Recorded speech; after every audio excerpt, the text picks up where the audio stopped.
The Dover Investigation, a cryptozoologist's account. Brendan Winchester, field researcher. Field report, Dover Demon. Dover, Massachusetts. September-October 2035. Prologue. An unexpected opportunity. 6 months after Montana. 6 months since I investigated the Thunderbird with the Flathead Nation. Since I had coffee with Lana and heard her say she might be ready to exist in the same world as me without it hurting. We've texted occasionally since then. Nothing profound. She'd send an article about wildlife corridors. I'd share updates about my research. Neutral, friendly, careful. Neither of us pushing for more than the other was ready to give. Then in early September, she texted, "I'm doing a consultation project in Boston through November. Environmental impact assessment for a development project. You mentioned you might investigate the Dover Demon this fall. Are you still planning that?" My heart rate jumped. Lana would be in Massachusetts. The Dover Demon is in Massachusetts. We could potentially see each other multiple times, not just once for carefully timed coffee. I responded, "Yes, planning Dover for late September through October. Would you want to meet up while we're both in the area?" Her reply came an hour later. "Maybe dinner? Not just coffee this time. I think I'm ready for that. Dinner. Not just coffee, but an actual meal. Time together, conversation, the possibility of something resembling actual friendship." I told my therapist about it in our next session. Dr. Chun smiled. "That's significant progress. How do you feel about it?" "Terrified, hopeful, afraid I'll screw it up somehow and lose the possibility of reconnection."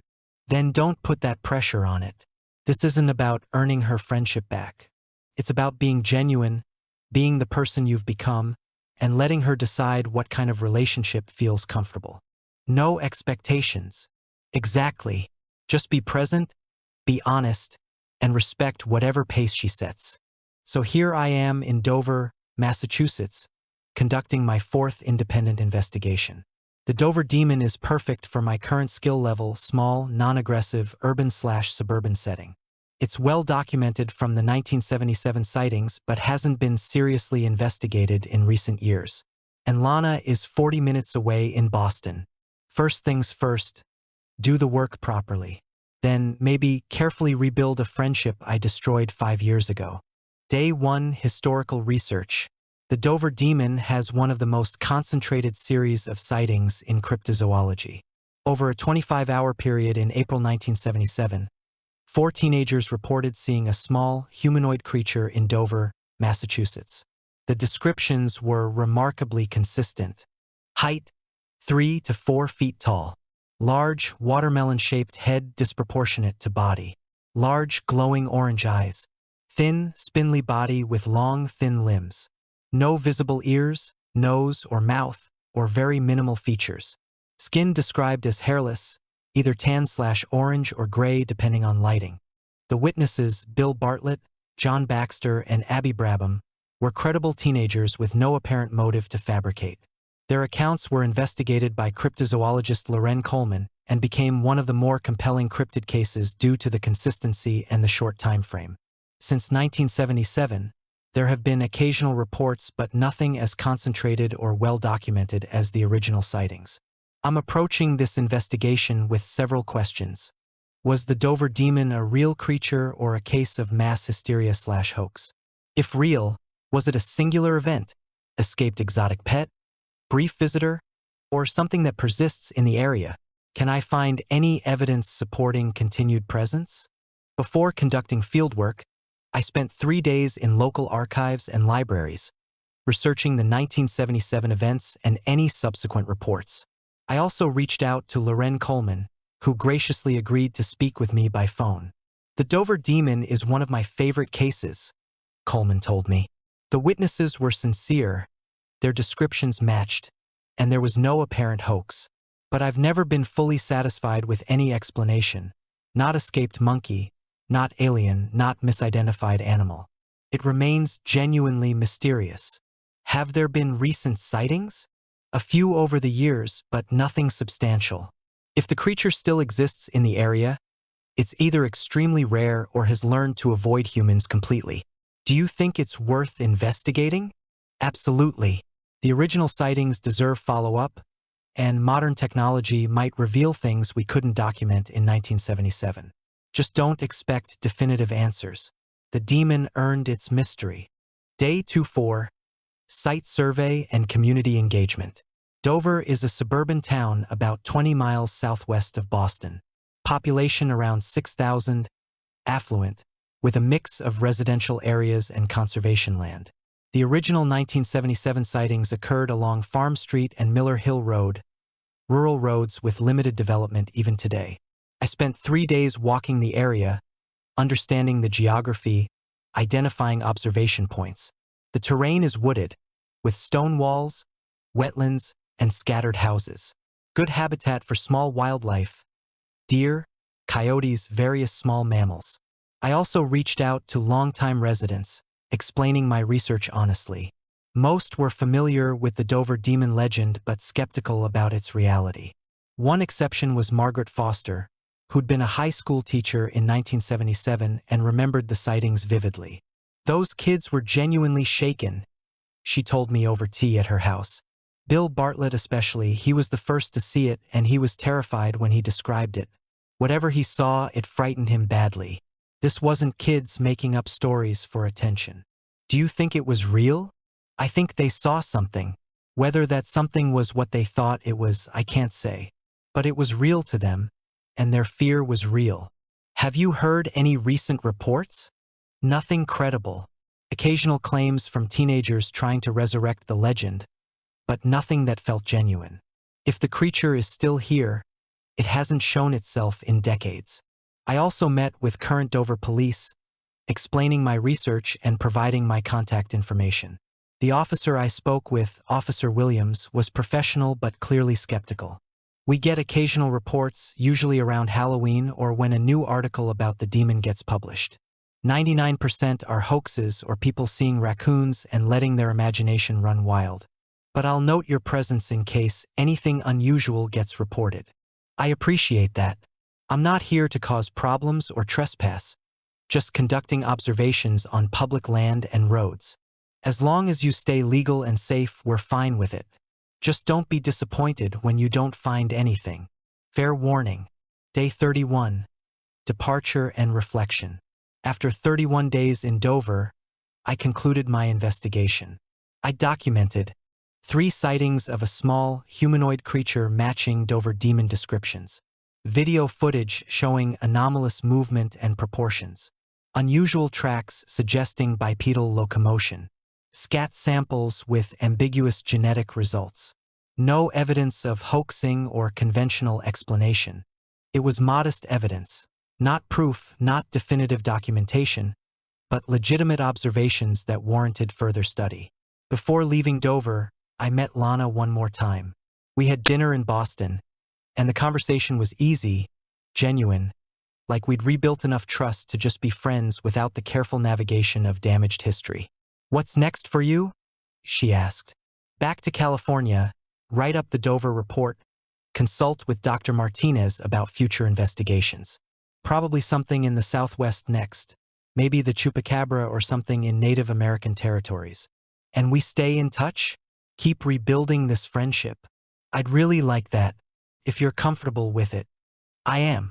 Brendan, we're never going to be exactly what we were before Bray Road. But I think we're building something better.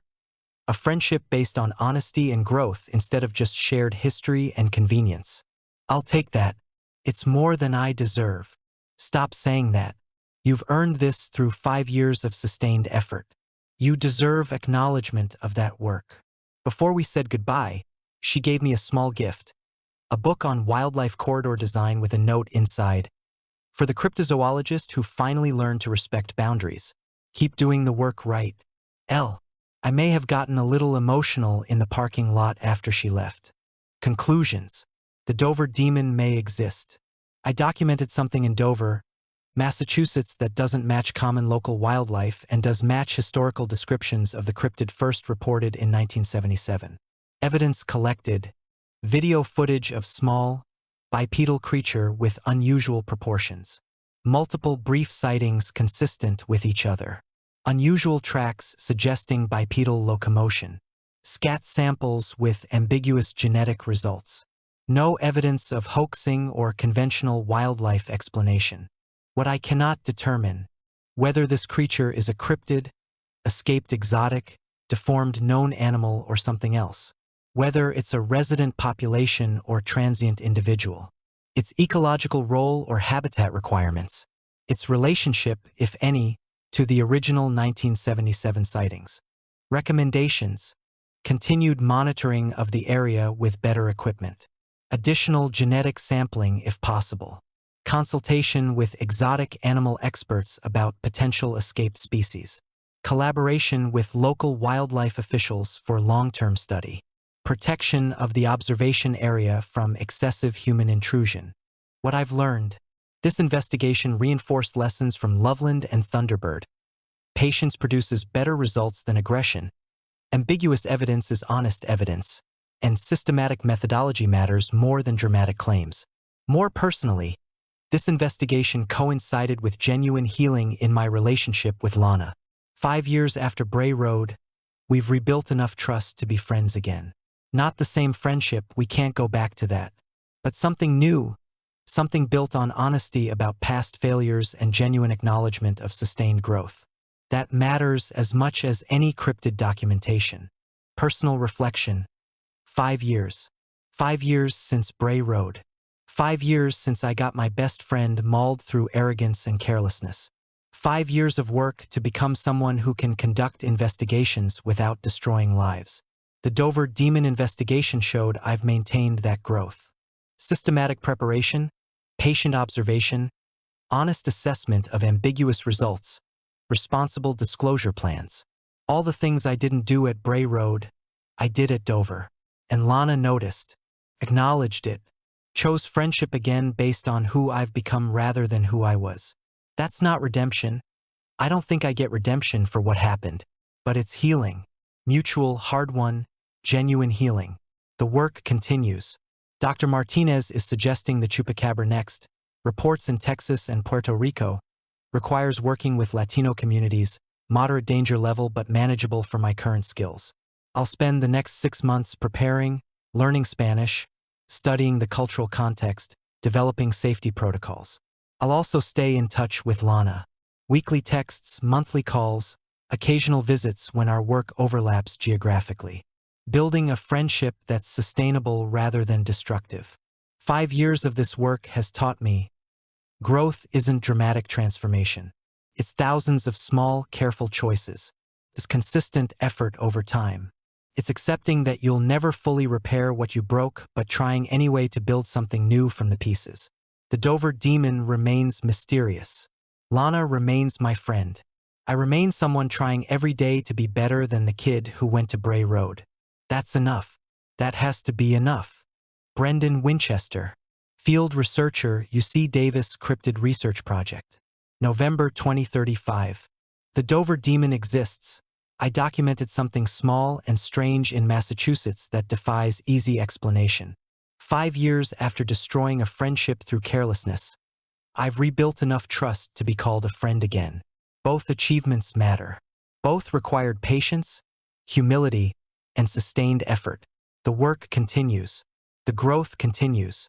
And for the first time since that terrible night in Wisconsin, I have genuine friendship instead of just guilt and distance.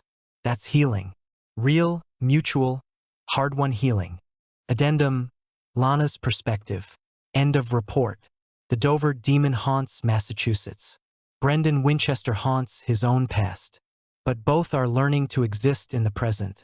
The demon in suburban woods, Brendan in careful research that doesn't destroy lives. 5 years of work. 2 rebuilt relationships, with his craft and with Lana.